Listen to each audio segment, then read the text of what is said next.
doy la bienvenida a todos a esta sesión de domingo. Hoy tenemos un evento muy especial. Tenemos a nuestra amiga Amrita Purna, que está en Groningen, en Holanda. Entonces, bueno, yo conozco a Amrita Purna desde hace muchos años. Fue de mis primeras amigas dentro de la sangha, ¿no? Ya sabes, cuando recién llegas a la sangha y empiezas a conocer gente. Así de las primeras amigas con las que yo conecté fue Amrita Purna. El año pasado estuvo aquí como 5 meses porque ella tuvo un sabático y estuvo viviendo aquí en el Centro Budista de Cuernavaca una semana. Seguramente muchos de ustedes la recuerdan. Pues Amrita Purna es una mujer súper linda. Su nombre, la palabra Amrita significa, es un néctar, es el néctar de la iluminación.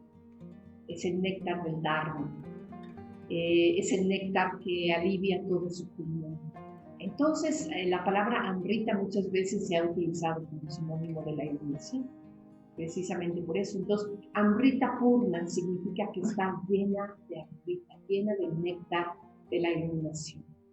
Y me parece que es un nombre guau, ¿verdad? ¿Qué significado tan hermoso tiene? Y bueno, sí, yo creo que así es Amrita Purna, está llena de luz, llena de sabiduría. Y pues los dejo a ustedes con Amrita Purna para que nos platique del tema del día de hoy, que fue su propia idea, hablar de receptividad espiritual, de qué es la receptividad y cómo podemos cultivarla en nuestras vidas, ¿no? Entonces, pues los dejo con Amrita Purna. Muchas gracias por estar aquí. Muchas gracias, Sadajyoti.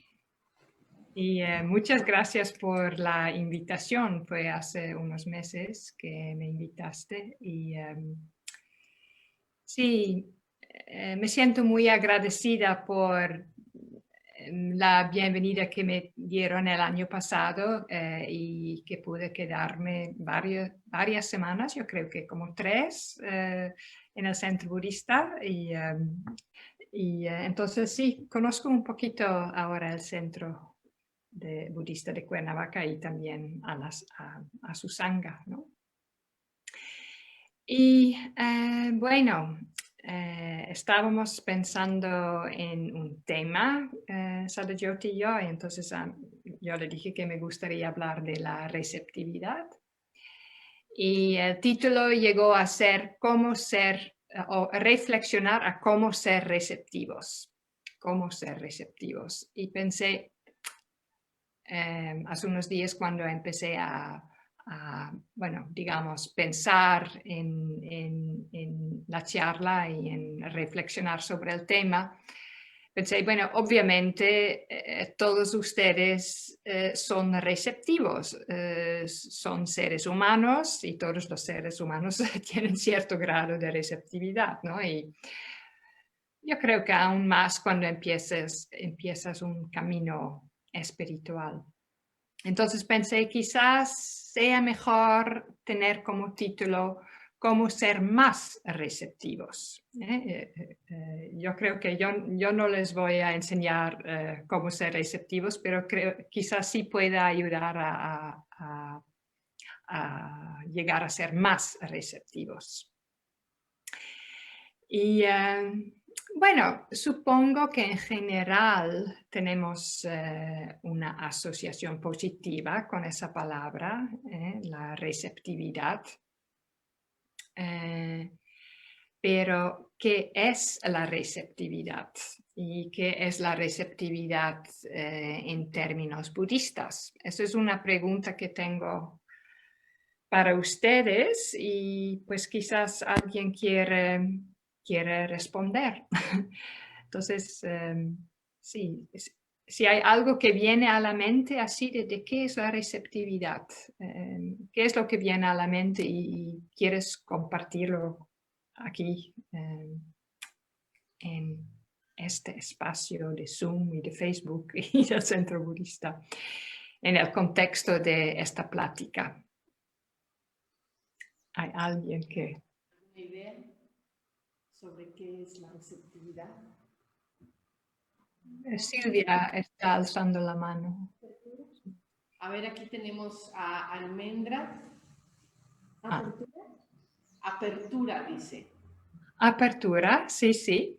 Muy bien, gracias. Sí, desde luego. Claudio, tenemos a Claudio. Disposición a recibir pues las enseñanzas del Buda y dejar de influenciar por pues tanto por las enseñanzas literales y por su figura. Ajá, sí, sí. Dejarse Yo influenciar. también resueno con eso, sí, gracias. Ajá. Bueno, yo, a ver, ¿sí? Silvia en Zoom. Ajá, bueno, yo lo entiendo como estar en la disposición de practicar, de entender el Dharma y hacerlo nuestro y de compartir con la Sangha, como esta disposición para. Sí, las dos palabras, apertura y disposición, creo que están muy vinculadas a la receptividad. Sí, sí, muchas gracias. A ver, aquí tenemos a Pablo. Una sensibilidad estética, no mediada por los conceptos o los condicionamientos. ¿Escuchaste? ¿Puedes repetir? Una sensibilidad estética no mediada por los conceptos o los condicionamientos. La sensibilidad, sí, sí, sí. Sensibilidad estética, quizás también sensibilidad ética. Sí, gracias. Estaba yo pensando, sí, personalmente, sensibilidad emocional incluso, ¿no? Ajá, sí, sí. La sensibilidad emocional tiene también su aspecto de ser receptivos, de saber cómo escuchar, ¿no? Sí, yo creo que todo eso, esas palabras, ahora lo que se ha dicho, tiene que ver con la receptividad. Sí, sí. Bueno, ya podemos terminar la charla. Espero que pueda compartir un poco más con ustedes. Y bueno, mientras que estaba pensando, quizás ustedes han oído hablar de las Brahma Viharas, que es un conjunto de meditaciones que empieza con Metta y Metta tiene como 3 sabores diferentes, que ahora no voy a indagar en eso, pero cuando estamos enseñando las Brahma Viharas, muchas veces estamos hablando del enemigo lejano y el enemigo cercano de esas prácticas.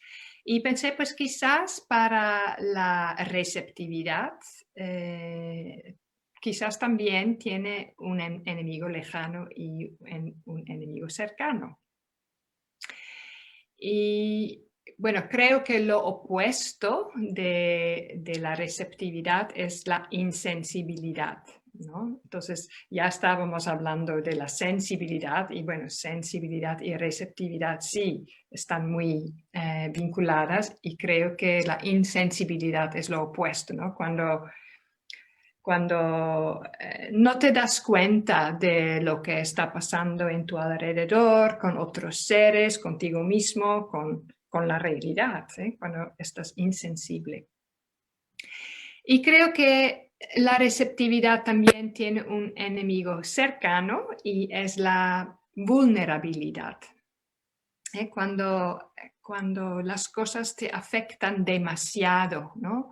O incluso puedes pensar ahora que estamos viviendo tanto con este virus de corona, ¿no? Que hay algunas personas que tienen más vulnerabilidad hacia ese virus que otras personas, ¿no? Entonces, tenemos virus físicos y también creo que hay virus emocionales o no físicos y tenemos que cuidarnos de eso, ¿no? Tenemos que tener cuidado de no estar afectados por los virus que nos atacan, ¿no? Sean físicos o no físicos, ¿no? Entonces, la receptividad, desde luego, no quiere decir la vulnerabilidad, es otra cosa. Y bueno, me llegaron muchas preguntas y no voy a hacer no les voy a hacer todas esas preguntas a ustedes porque no es una encuesta ni un examen que estamos haciendo, pero sí les voy a compartir con ustedes las preguntas que me surgieron al pensar en este tema. Y una de las primeras preguntas fue: ¿a qué podemos o a qué debemos ser más receptivos según el Dharma, según el Buda, según Sangharakshita? Porque es un concepto que Sangharakshita menciona en su sistema de práctica, la receptividad. Entonces, ¿a qué debemos o podemos ser más receptivos? Bueno, en realidad creo que es la pregunta más difícil a responder, entonces la voy a dejar al final, pero ya la he planteado. Otra pregunta que surgió, o más bien otra imagen, otro acto que surgió cuando estaba pensando en este tema, fue el acto del saludo, el saludo a las 3 joyas. Y bueno, les hago esta pregunta ahora, pero no porque estoy esperando una respuesta inmediata, más bien es una invitación para hacerte la pregunta a ti misma. ¿Cómo te sentiste antes de hacer el saludo? ¿O qué sentiste antes de hacer el saludo? O mientras que estabas saludando a las 3 joyas, o al terminar el saludo, cuando erigiste el cuerpo y alzaste la cabeza, ¿qué pasó? Y bueno, les hago esa pregunta porque obviamente me la he hecho a mí misma, porque para mí es uno de los actos más importantes en mi vida. El saludo al Buda, al Dharma y a la Sangha. Y lo hago diario, antes de meditar, justo después de despertarme. Entonces, al inicio del día, saludo al Buda, al Dharma y a la Sangha. Y para mí es un acto muy consciente. Y como dije, para mí es uno de los actos más importantes. Incluso para mí es más importante que recitar los preceptos. Porque para mí es muy significativo ese ritual. Porque es un ritual muy breve, pero es un ritual. Y es un ritual al que puedes acostumbrarte muy rápido. Y acostumbrarse a algo tiene sus peligros, porque puede llegar a ser algo que haces sin pensar. Entonces, estás ahí con el cuerpo y todo sale bien, pero en realidad con la mente estás ausente. Simplemente es algo que haces de manera automática, sin en realidad estar ahí. Y también puede llegar a ser algo, bueno, ceremonioso. Con eso quiero decir que haces la ceremonia y parece que lo haces con mucha atención y todo eso, pero en realidad no estás ahí con tu corazón, ¿no? Entonces, cada vez que saludo las 3 joyas, me pregunto qué significan para mí. Y también me pregunto en ese instante qué significa el mundo para mí y qué significa mi vida para mí hoy. Entonces, es como un momento de reflexión para ver lo valioso de mi vida y de que tengo el Dharma en mi vida. Y hubo un periodo en que me di cuenta, bueno, fue algún día que me di cuenta que me estaba erigiendo de manera bastante rápida. Entonces, cuando estaba saludando, iba así de manera muy lenta, me inclinaba, pero al terminar el saludo, ¡ups!, ya estaba así parada de nuevo. Y pensé, pues en realidad es un momento de poca atención. En realidad ya en mi interior ya se ha terminado el ritual, ¡ups!, y ya estoy así. Entonces ahora también lo hago con más, sí, con más atención. Entonces eso me hace ser más receptiva.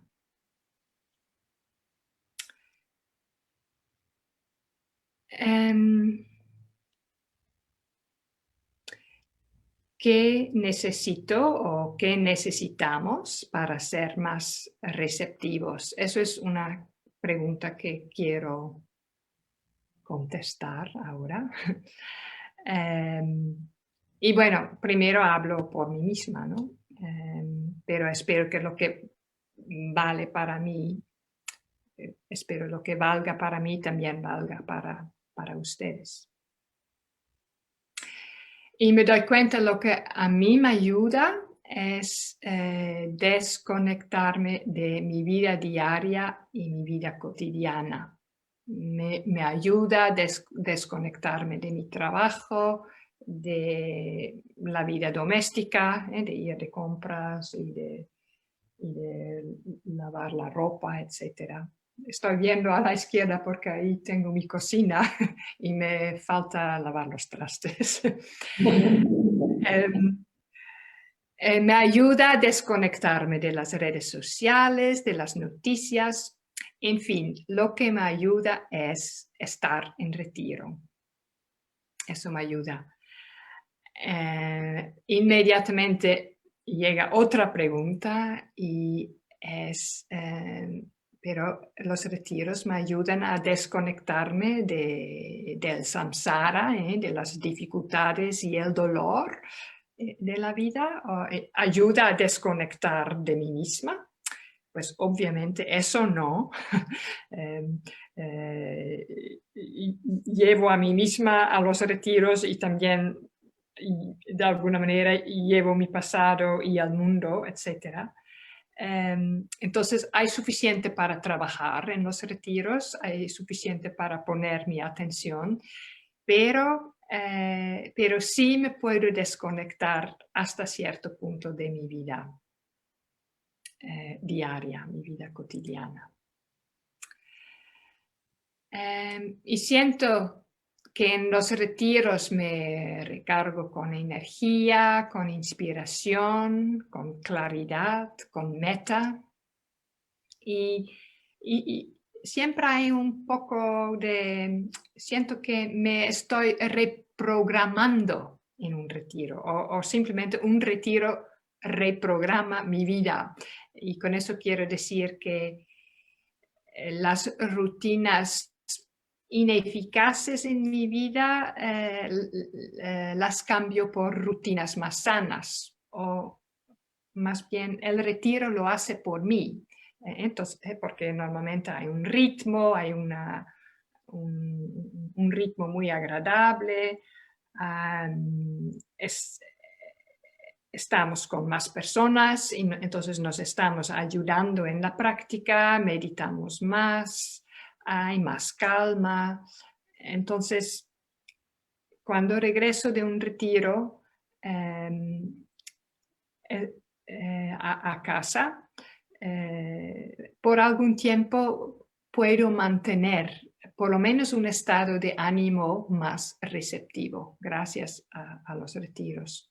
Y yo sé que últimamente es mucho más difícil ir de retiro para ustedes y para mí, pero bueno, espero que algún día podamos regresar a los retiros.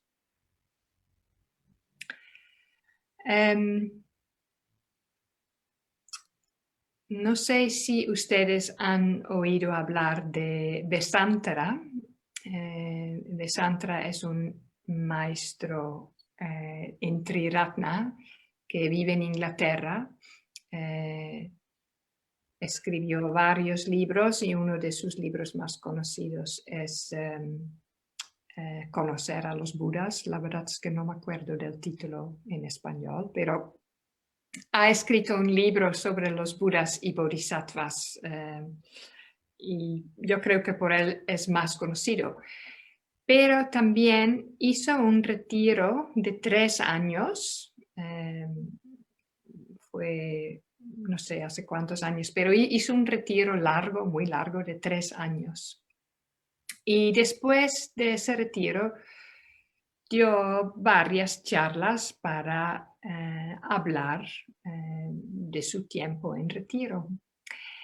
Y dijo que en los retiros largos existe el peligro de pensar y de involucrarse en un proyecto. Habla del peligro de los proyectos. Y bueno, yo creo que cuando estás en un retiro de un fin de semana no hay tanto peligro de proyectos porque lo único que quieres es descansar y yo creo que eso es un proyecto muy sano. Pero bueno, en los retiros un poco más largos o muy largos, creo que es verdad que tenemos esa inclinación de crear un proyecto. Tenemos esa tendencia de hacernos metas, ¿no? Y pueden ser metas mundanas o espirituales. Por ejemplo, sí, voy a estar en un retiro de 12 días y de esos 12 días voy a hacer 3 días de ayuno, por ejemplo. O sí, yo voy de retiro y claro que voy a ir a las pláticas y todo eso, pero también quiero mantener y mejorar mi práctica de correr, por ejemplo. O, por ejemplo, tengo varios ejemplos más. Estás en un retiro y tienes una práctica de yoga y piensas, sí, yo en este retiro, además de seguir el programa, yo quiero hacer asanas más avanzadas de las que estoy acostumbrada. O estás en un retiro y quieres mejorar tu tai chi, por ejemplo, o quieres crear recintos más bellos, o quieres meditar más tiempo, o ya estás familiarizada con la primera dhyana y quieres llegar a la segunda dhyana, por ejemplo. Estoy hablando de las dhyanas y más tarde voy a regresar sobre ese tema de los dhyanas. Pero bueno, existe ese peligro no sé si lo reconocen ustedes, pero los ejemplos que he mencionado, pero tenemos esa tendencia de tener esos proyectos extra, por decirlo así.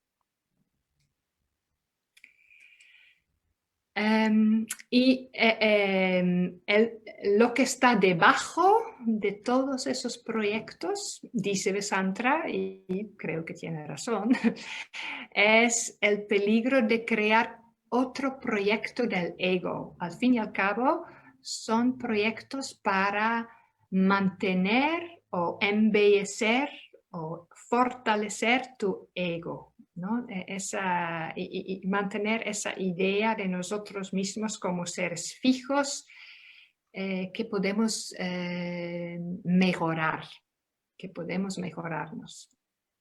Y en realidad, lo que estás haciendo cuando estás demasiado identificado con tu proyecto es lo opuesto de la receptividad.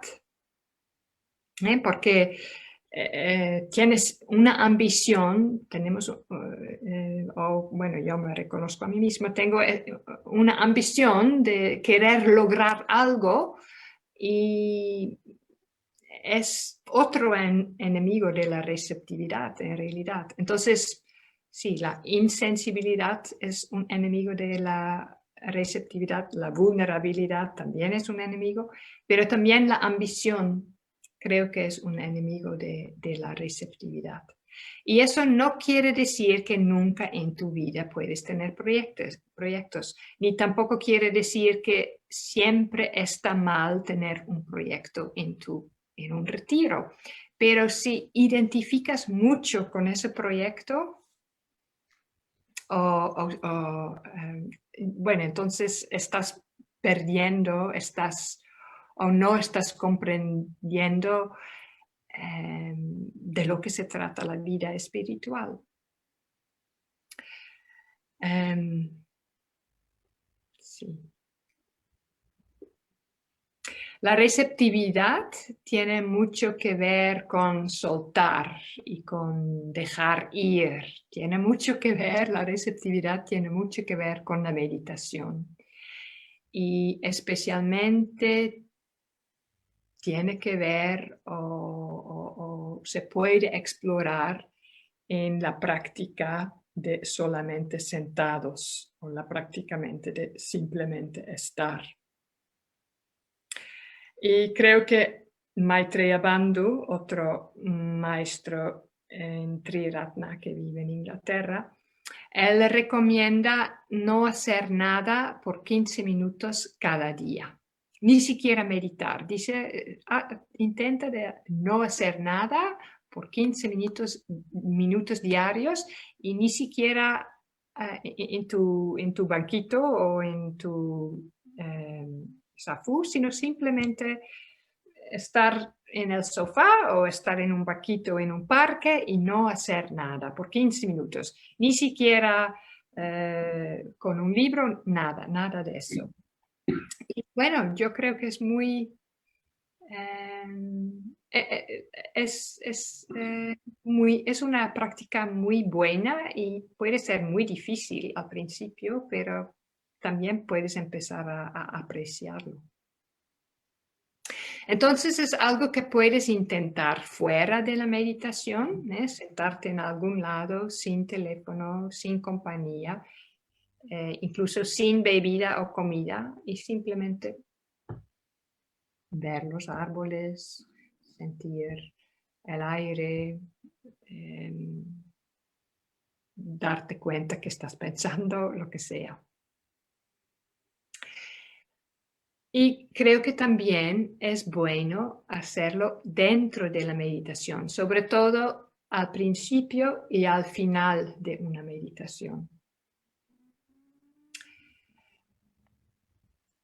En varias ocasiones, o mejor dicho, en varios retiros o en varias pláticas que he escuchado de maestros de meditación o del Dharma, han dicho que muchas veces cuando meditamos muy rápidamente queremos empezar con la práctica. No nos damos suficiente tiempo para de verdad llegar a nuestro lugar.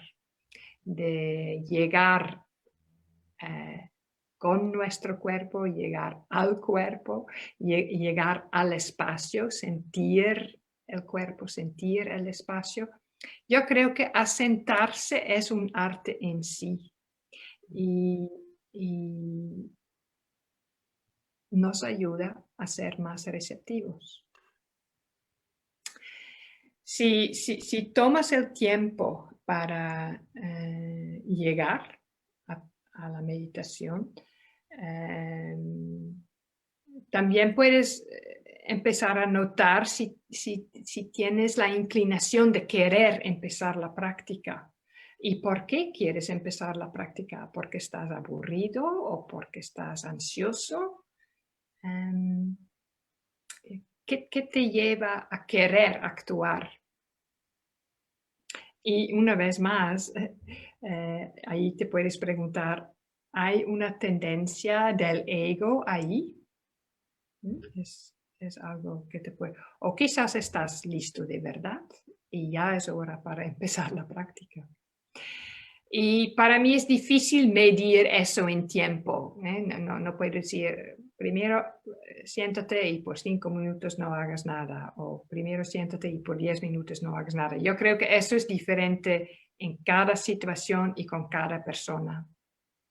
Y puede ser que un día solamente necesitas 1 minuto y otro día necesitas 1 hora, no sé.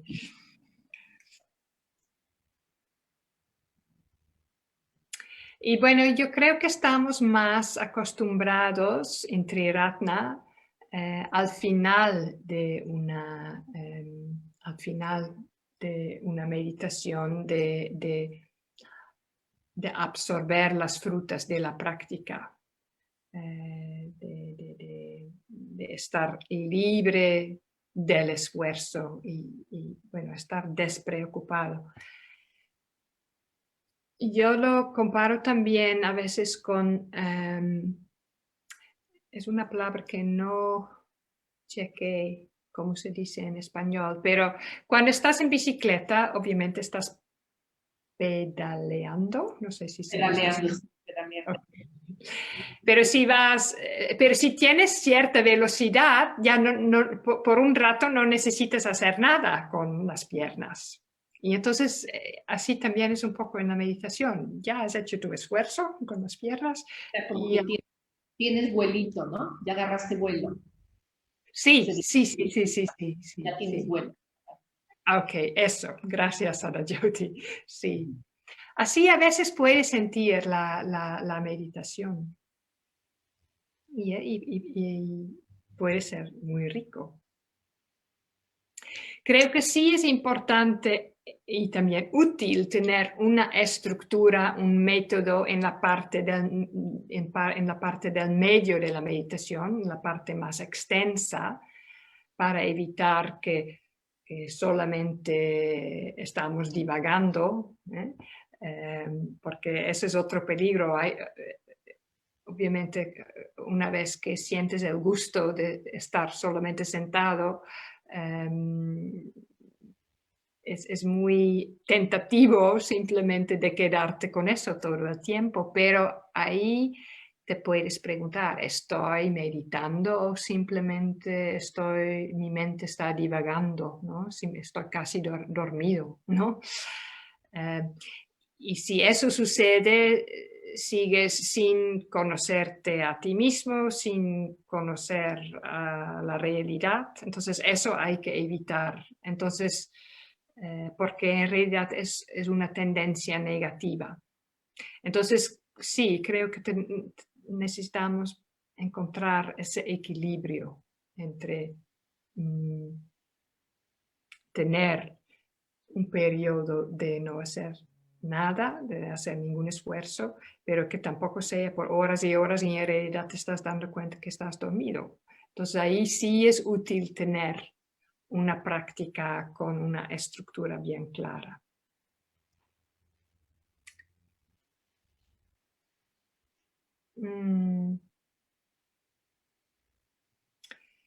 Pues ahora quiero dar unas imágenes que el Buda mismo dio, que yo creo que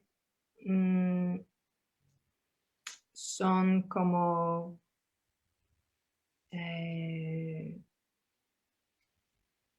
bueno, que ilustran, se dice así, que explican bien qué es la receptividad. Y bueno, la primera imagen que doy es más como un relato breve y las otras imágenes son más breves. Entonces, antes de su despertar, el Buda, cuando todavía se llamaba Gautama, él se preguntó cómo podía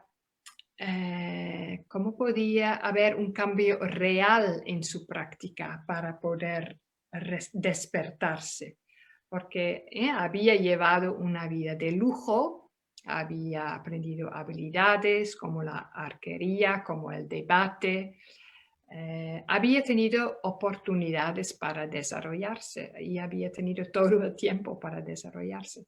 pero se había dado cuenta que eso no solvía su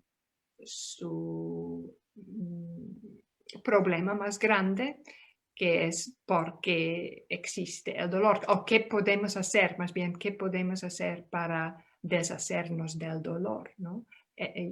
Su vida hasta entonces, cuando estaba viviendo en su palacio, no le había dado esa respuesta. Entonces después llevó una vida muy austera, con prácticas severas de ayunos, de no respirar, de lastimarse, y casi había muerto y no había logrado conocer la realidad, no había logrado iluminarse. Y fue entonces, en ese momento, cuando casi se había muerto, que tenía que cambiar algo. Y recordó un día en su vida, cuando era joven, y estaba sentado en la sombra de un árbol de manzana rosa. A mí me gusta mucho esa expresión, incluso el sonido, el árbol de manzana rosa. Y mientras vio a su padre, vio a su padre arar el campo para empezar la temporada de siembra. Entonces, sí, nos podemos imaginar al Buda ahí en la sombra en un día de primavera, y fue un momento tan sereno y tan gozoso que años después todavía lo recordó. Y no solamente por ser sereno y gozoso lo recordó, sino se dio cuenta que algo de ese bienestar necesitamos para poder penetrar en la verdad. Entonces, ese bienestar nos ayuda a ser receptivos. Y lo que en realidad experimentó fue en aquel entonces, cuando estaba sentado debajo del árbol de manzana rosa, fueron las dhyanas. Fue la primera dhyana. No sé si han oído hablar de las dhyanas, pero son estados meditativos de mucha paz y gozo. Y el Buda habla de 8 dhyanas, y en el Pali Canon habla muchas veces de las dhyanas. Y él distingue entre 8 dhyanas, y las primeras 4 tienen forma y las últimas 4 son sin forma. Y de las primeras 4 también da 4 imágenes. Y el otro día oí esas descripciones de esas imágenes de nuevo y me llamaron la atención. Sobre todo la descripción de la primera dhyana. Y yo he oído hablar yo he escuchado esas descripciones muchas veces, y quizás ustedes también, pero esta vez de alguna manera me llamó más la atención. Y en la India se solía hacer el jabón juntando un polvo aromático con agua y amasarlo hasta que el agua permea por completo el polvo y el polvo por completo ha absorbido el agua. Y bueno, siempre me gustó esa imagen, pero eso fue todo. Pero cuando escuché a alguien decir, así es lo que también puedes hacer con tu propia meditación, puedes, digamos, amasar tu meditación. Y esto lo haces de manera tranquila, atentamente, suavemente, y suavemente, tranquilamente estás amasando tu mente, tu ser, tu meditación. Entonces, ser receptivo no significa ser pasivo, sino estar atento y abierto, responder de alguna manera. Y eso lo estás haciendo cuando estás amasando, igual que cuando estás amasando la masa para el pan o para la tortilla, ¿sí? Tiene que estar en cierto punto, ¿no? Y eso lo puedes hacer con y en tu meditación. Y me vinieron a la mente otras imágenes que el Buda dibujó cuando enseñaba la meditación. Y un ejemplo es cuando estaba enseñando la meditación a Sona. Y en esa ocasión compara la meditación con afinar y tocar un laúd, que es un instrumento musical. Y si quieres meditar bien, tienes que estar ni muy tenso, por ansiedad o por ambición o por celo, porque eso perturbe y agota la mente, ni muy flojo, es decir, sin energía, sin claridad, con una falta de esfuerzo, porque eso lleva a la dejadez y la pereza. Y bueno, así es también con el instrumento musical. Las cuerdas tienen que estar en cierto punto para tener un tono bonito y claro. Tiene que haber cierto equilibrio para crear un sonido claro y bello. Entonces, así como las cuerdas tienen que estar en cierto punto, también nuestro esfuerzo tiene que estar en cierto punto. Ni muy flojo, ni muy tenso. Entonces, el esfuerzo tiene que ser adecuado y constante y sereno, y así hay progreso. Eso tiene que estar en un punto en que estás receptivo.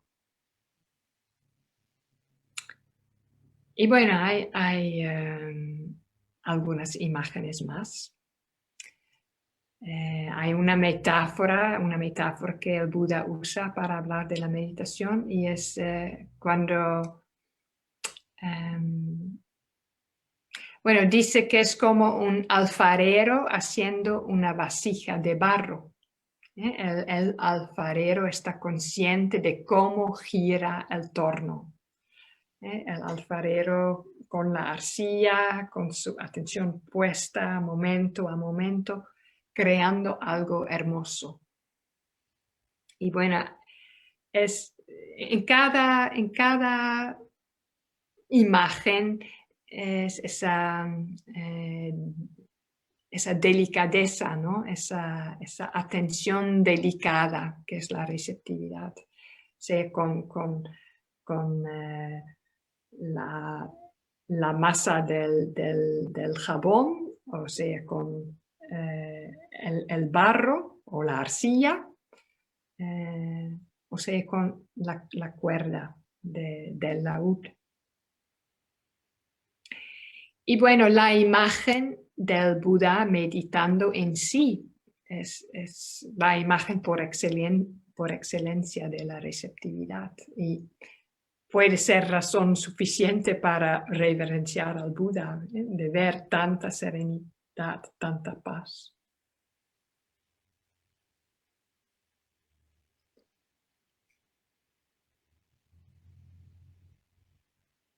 Bueno, eso fueron varias imágenes que compartí con ustedes. Ahora quiero otra vez regresar un poco más a las palabras y para terminar después con la última imagen. Porque pensando en cómo ser más receptivos, también me vino a la mente el Karanya Metta Sutta. es un sutta en que el Buda da consejos, pautas o una guía para llegar a la paz. Pero estos consejos ayudan también a ser más receptivos. Les voy a leer nada más el inicio del sutta, pero van a ver lo que se escucha aquí en esas palabras ayuda mucho a ser más receptivos. Primero voy a tomar un poco de agua.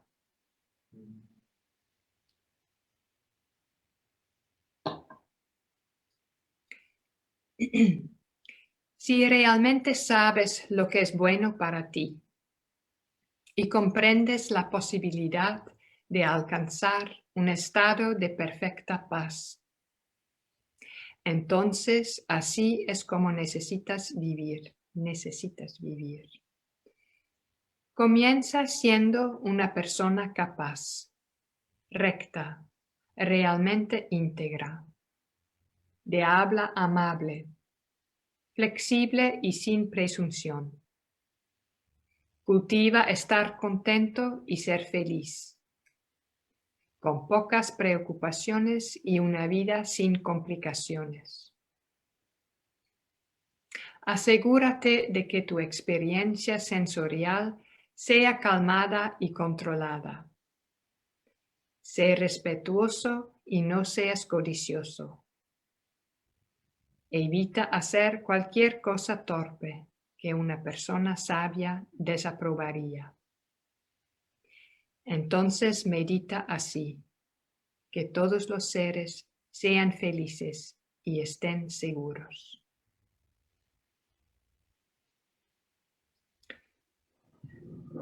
Hay mucho de la ética en estos primeros versos. Y la ética es nuestro comportamiento, nuestras palabras, nuestros pensamientos. Y es quizás lo más inmediato en lo que podemos trabajar, pero seguramente nos ayuda a ser más receptivos.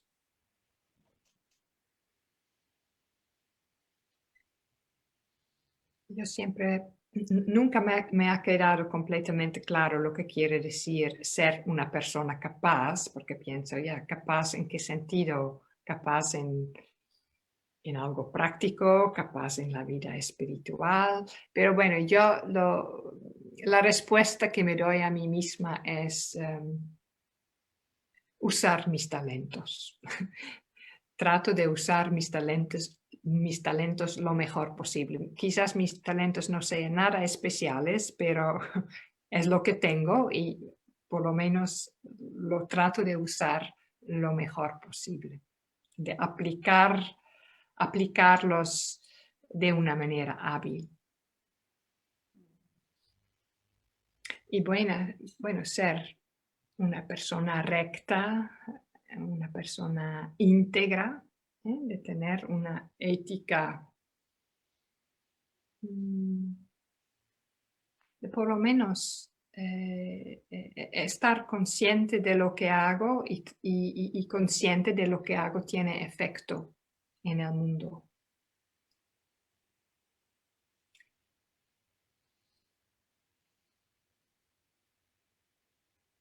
Y eso de tener una vida con pocas preocupaciones y complicaciones. Yo creo que la vida diaria, la vida de hoy en día, en general, llevamos vidas con bastantes complicaciones. Y entonces sí, es un arte de vivir lo menos complicado posible. Y eso da tiempo, eso da espacio, eso da una posibilidad de respirar y de estar abierto, de estar dispuestos.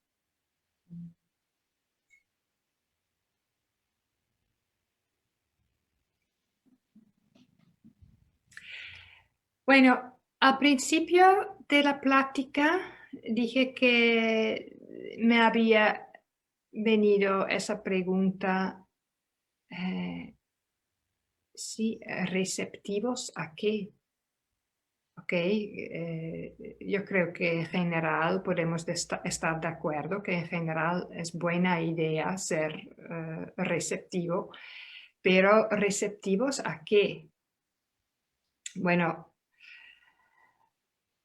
el Buda dice claramente en sus años que estaba enseñando que tenemos que reflexionar, meditar en las tres características de la realidad: la impermanencia, la insatisfactoriedad y la insustancialidad de todo.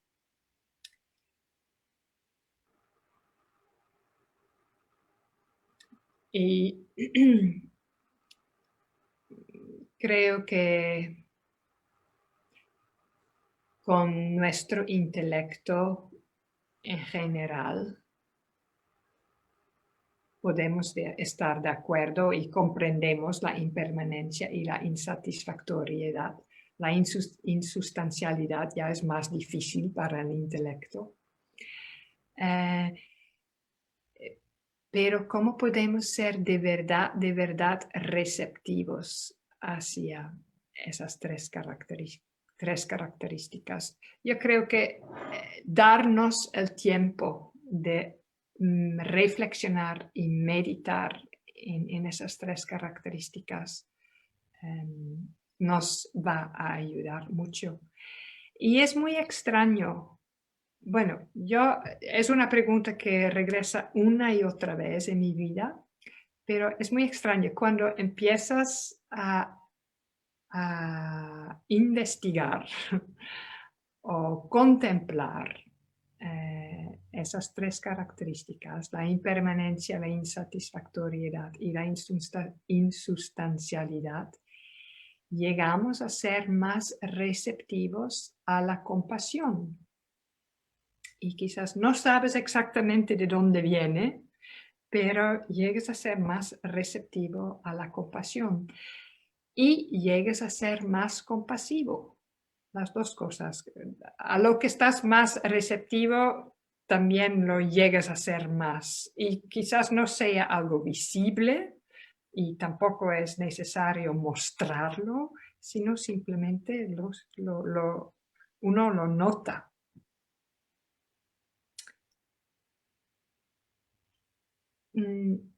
Hablé de la imagen del Buda sentado, meditando, dándose cuenta de la realidad. Y hay una imagen menos conocida, pero me gusta. Y con esa imagen quiero terminar. Y es la postura típica de Milarepa.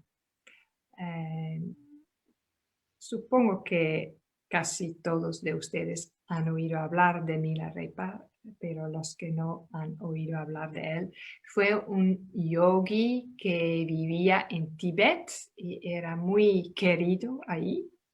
Él vivía o pasaba la mayor parte de su vida en las montañas meditando, pero de vez en cuando iba a algún pueblo a enseñar a estar con la gente, y la gente siempre quería que él se quedaba, pero él solía regresar a las montañas a meditar.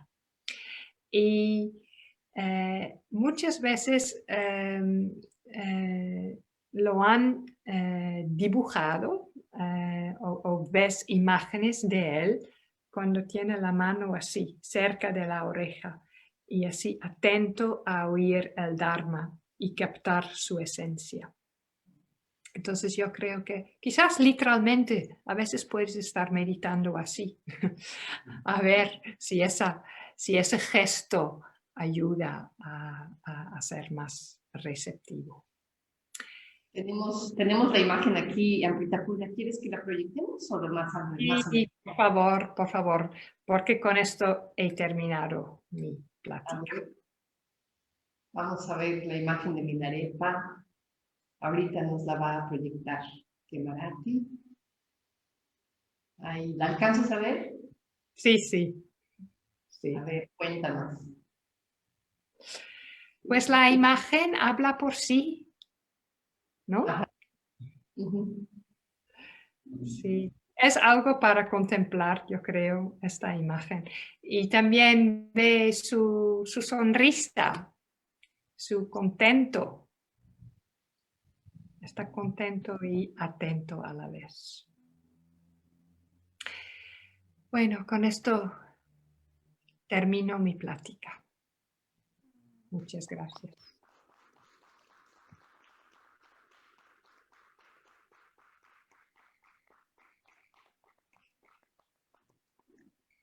Y Muchas bueno, gracias, Tapurna. No sé si tienes unos minutos más por si hay preguntas o comentarios que hacer.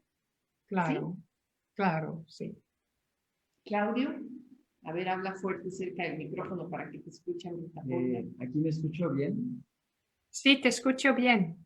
Amrita Purna, yo tengo la pregunta de algo que he experimentado de pronto en retiros largos, 10 o 12 días, es que pues sí se genera un estado muy receptivo, pero de pronto cuando regreso a mis condiciones normales, me llego a sentir muy abrumado, incluso como algo doloroso, poco placentero, como de pronto no sé, como, pues sí creo que abrumado sería una palabra valiosa. Y he escuchado que varias personas han llegado a experimentar algo similar. Entonces mi pregunta sería si hay alguna recomendación para cómo lidiar con este cambio entre estar en retiro y regresar a la vida cotidiana, que de pronto pues sí tienen muchísimos más estímulos o están pasando muchas otras cosas. ¿Cómo ha Ajá. sido tu experiencia y qué podrías recomendar? Sí, desanimado dijiste, ¿verdad? Abrumado, dijo abrumado. Abrumado. Abrumado, abrumado, abrumado, sí. Yo me acuerdo una vez después de un retiro, fue un retiro en Gales, en Maesguin, el lugar donde viven Subhuti y Srimala, y estuvimos de retiro con ellos. Y yo regresé sola a Birmingham, en Inglaterra, donde estaba viviendo, y pensé, ya nunca jamás voy a ir a un retiro, porque después me siento tan mal, tan mal, bueno, en mi caso deprimida. No me sentía abrumada, pero deprimida. Y creo que no me sentía abrumada porque en aquel entonces yo no tenía un trabajo fijo, yo estaba en un curso largo de budismo. Entonces también regresaba a algunas circunstancias bastante positivas en el sentido de tener una rutina de meditar diario con otras personas, etc. Entonces en mi caso no me sentía abrumada.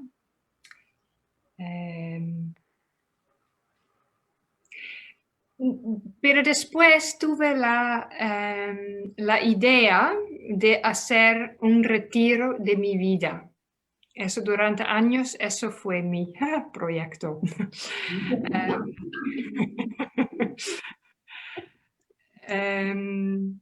Y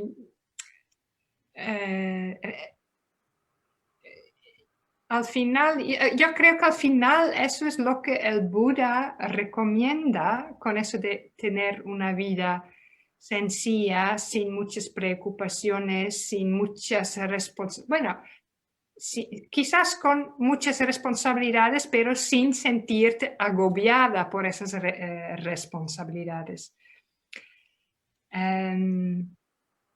Y estoy en medio, yo estoy en medio de ese proceso de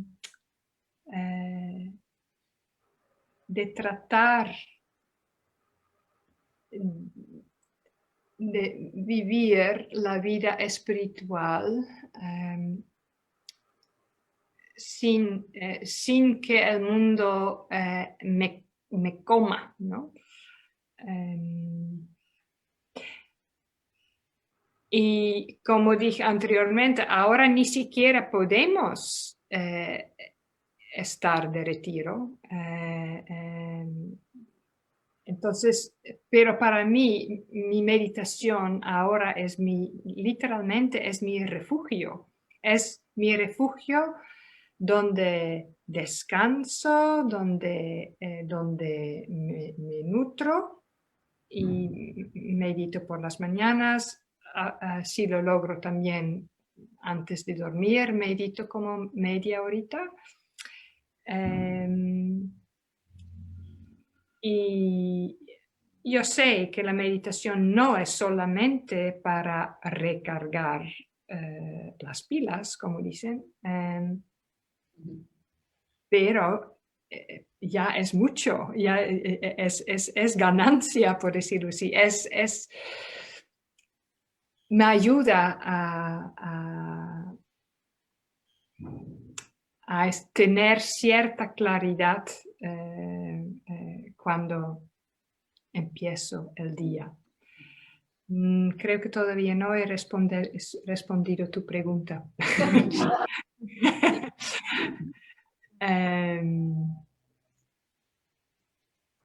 Pues para empezar, comparto contigo ese, digamos, dolor de salir de un retiro y estar otra vez en el mundo.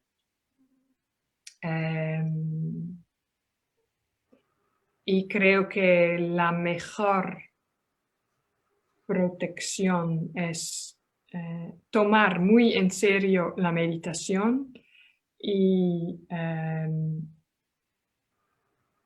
evitar lo más posible el ruido del mundo. Sí. Pero tampoco hasta ese grado de ya no queremos llegar a ser vulnerables, ¿no? Entonces, creo que no es negar esa realidad, ni tampoco ya nunca jamás querer ver un semáforo o una calle o lleno de coches o algo así, pero de fortalecernos en la meditación y fortalecernos con nuestros amigos y apoyarnos mutuamente y darnos cuenta que sí, el mundo es un lugar difícil de vivir, es un lugar difícil de vivir. Sí. Muchísimas gracias. ¿Puedo hacer una pregunta, Rita Purna? ¿Sí? Me gustó mucho lo que estuviste diciendo sobre los proyectos, ¿no? Y cómo se nos cruza el ego, ¿no? En los retiros que podemos tener algún proyectito. Yo cuando tenía retiros en Chintamani, pues tú sabes que estaba yo ahí clavada a veces con que voy a colgar estos cuadros o voy a reparar estas lámparas o voy a lijar esta madera, ¿no? Entonces de pronto estaba yo en retiro y en mis tiempos libres ahí estoy colgando lámparas o, en fin, alguna de estas cosas que era un proyectito. Pero tú sugieres que esos proyectitos de pronto son como proyectitos del ego, ¿no? Entonces estás haciendo esta símil, bueno, esta asociación entre que en la medida en que se nos atraviesa el ego, en esa medida no estamos siendo receptivos. Ajá. ¿Podrías decir un poquito más sobre eso, que me pareció muy interesante? Sí, bueno, quiero repetir que esta idea no es mía, es de Vesantara, pero reconocí inmediatamente lo que él describe. Eso para empezar. ¿Y quieres que digo algo más sobre eso de los proyectos? No, sobre lo del ego. Ah, No de los proyectos, no. Sino por qué cuando se nos atraviesa el ego, cuando estamos muy instalados en nuestra visión como egoica de la realidad o de las cosas, de la experiencia, sí. como se cancela la posibilidad de la receptividad. Sí. Lo estás diciendo con mucho más elocuencia que yo, Sara Jyoti.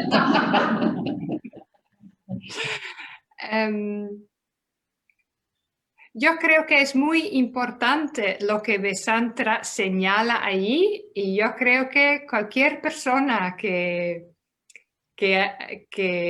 va a un retiro de varios días puede darse cuenta que empieza a tener esa tendencia de tener un pequeño proyecto. Y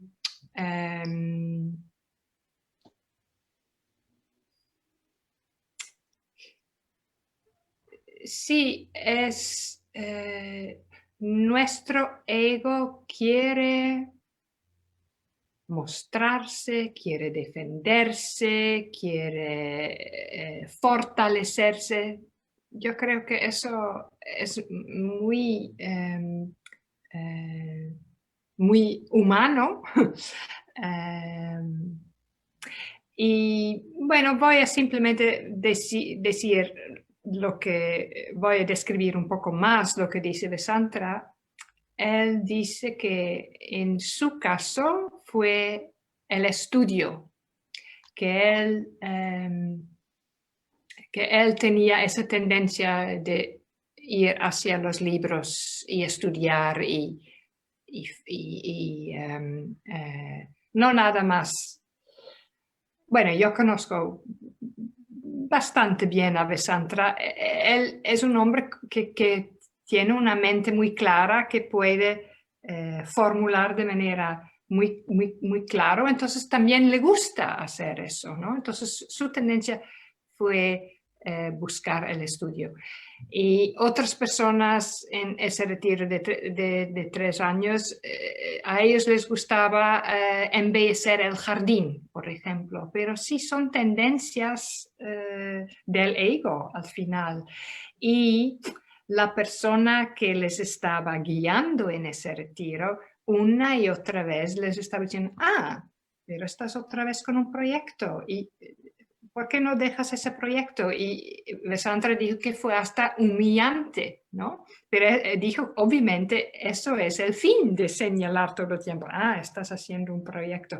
Que al final el ego se siente como ofendido, ¿no? Y de, ¡ay, no lo estoy haciendo bien! Y sí, es un arte de dejar ir de los proyectos.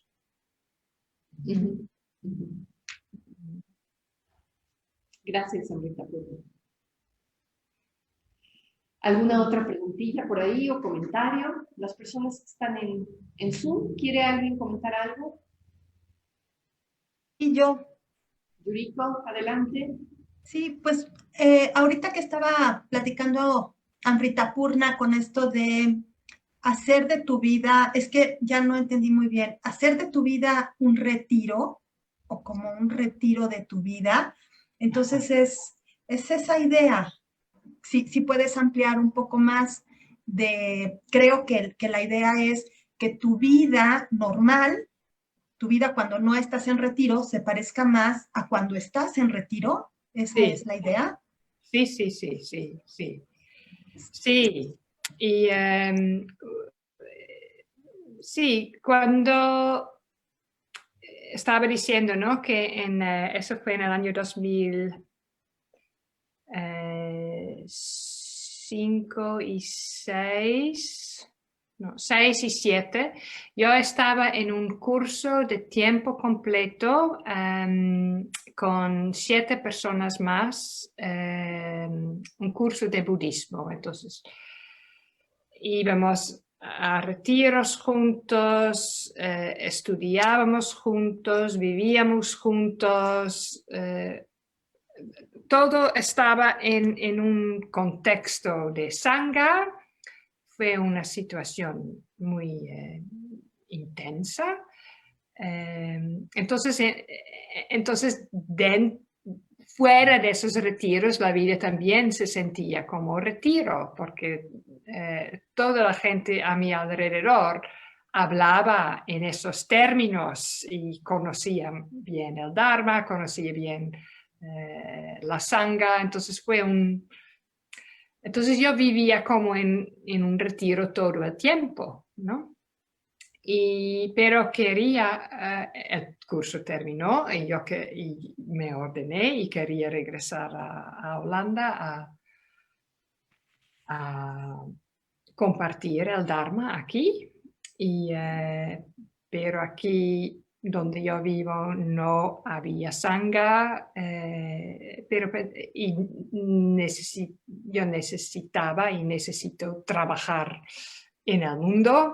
Pero trato de trabajar lo menos posible y de tener esa rutina de meditar por las mañanas. Si puedo meditar por las noches, entonces crear un contexto lo más posible que se parezca a un retiro. Y me estoy dando cuenta que bueno, yo sé que Sadyajyoti ha podido jubilarse y Sadyajyoti, no sé si a ti te ayuda a tener tu vida enfocada más hacia tu práctica. Yo creo que somos practicantes de 24 horas al día, pero al mismo tiempo, si mañana yo tengo que dar 4 horas de clase sobre temas que me interesan, la verdad, y yo trato de ser lo más ético posible con mis estudiantes, pero es un contexto diferente. Es muy diferente a estar hablando del Dharma o reflexionando sobre el Dharma o meditando. Es diferente. Y tengo que ir al supermercado y esas cosas. Entonces,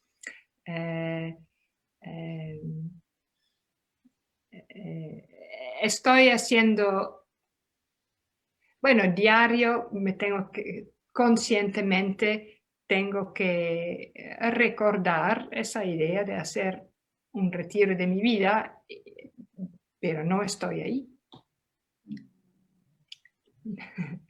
Oye, Amrita Purna, y creo que tiene que ver con el tema de la sencillez del que estabas hablando, ¿no? Y que también me recuerda la imagen de Milarepa que nos mostraste, ¿no? Vestido con su sabanita de algodón blanco, viviendo en las montañas, comiendo ortigas, en una vida increíblemente sencilla, ¿no? Sí. Entonces, creo que el ejemplo de la sencillez, la cualidad de la sencillez, es algo que sí podemos traer más en nuestras vidas, de tal manera que se parezca un poquito más, como tú dices, a vivir en retiro, pero en nuestra vida cotidiana, en donde estemos, en nuestras casas, con nuestras familias, como sea nuestra vida, el elemento de la sencillez puede ayudar muchísimo. Sí, sí. Y bueno, una amiga mía, yo creo que ella nunca lo ha formulado de esa manera. Es una Dharmacharini que vive en Bélgica y ella es toca el violonchelo, sí. Y da clases de violonchelo y solía dar como 3 días a la semana y ahora da 2 días a la semana porque quiere dedicar más tiempo a meditar y al centro budista de Gante, ¿no? Y yo creo que muchos de nosotros estamos así. Sí. Yo el año que viene voy a trabajar otra vez un poquito menos y así cada año un poco menos. Hasta que ya no trabajemos. Sí. Si Bhante es lo que recomienda, ¿no? No trabajar a menos que sea necesario, a menos que sea estrictamente necesario. Sí. Una última preguntilla por ahí o comentario para que cerremos nuestra sesión. Las personas que están en... Quiero hacer un comentario. ¿Puedo? Sí, ¿quién? ¿No te estoy viendo? ¿Alamati? Ah, ok. Ok, espero que me escuchen. Me gustó mucho tu charla, Rita. Fue muy buena para mí, sobre todo por eso de hacer proyectos. Ese fue mi problema en mi retiro de ordenación, ¿no? Mi mente haciendo proyectos de qué va a ser mi vida al salir. Y quería decir que sí, la receptividad tiene que ver con la sabiduría, obviamente, y nosotros no podemos ser receptivos porque tenemos varios factores que están en contra. Siempre andamos apurados, siempre andamos con la idea de controlar nuestro futuro inmediato y a mediano plazo. Y entonces perdemos como la fascinación por nuestra vida, porque para mí la receptividad implica curiosidad, ¿no? Eso que decía Claudio. Yo tengo un retiro y salgo y me siento deprimido, pero bueno, qué interesante que siento depresión, porque en otro retiro puedo salir muy contento.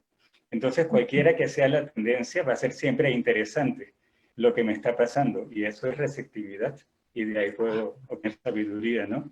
Entonces, la idea de control y de proyectos, tener una idea matriculada en tu mente de lo que va a ser y de lo que tú eres.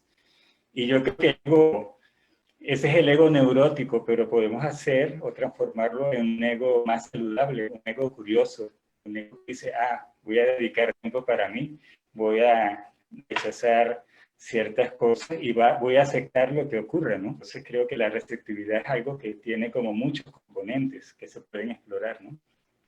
Sí, y Ese era mi quizás, comentario. Gracias. sí, y quizás ya no haga falta entonces usar esa palabra ego, ¿no? Cuando es simplemente curioso. Exacto. Chilamati, Exacto. ¿estás hablando desde Venezuela? ¿Estás en Venezuela? Sí. En Venezuela. Qué bien. Sí. Qué bien que Bueno, también te has unido a esta sesión. sí. Pues Muy buena bueno, tu charla. Gracias. aquí ya te dejamos ir, Amrita Purna. Muchísimas gracias por tu charla. Vamos a darle un nuevo aplauso a Amrita Purna.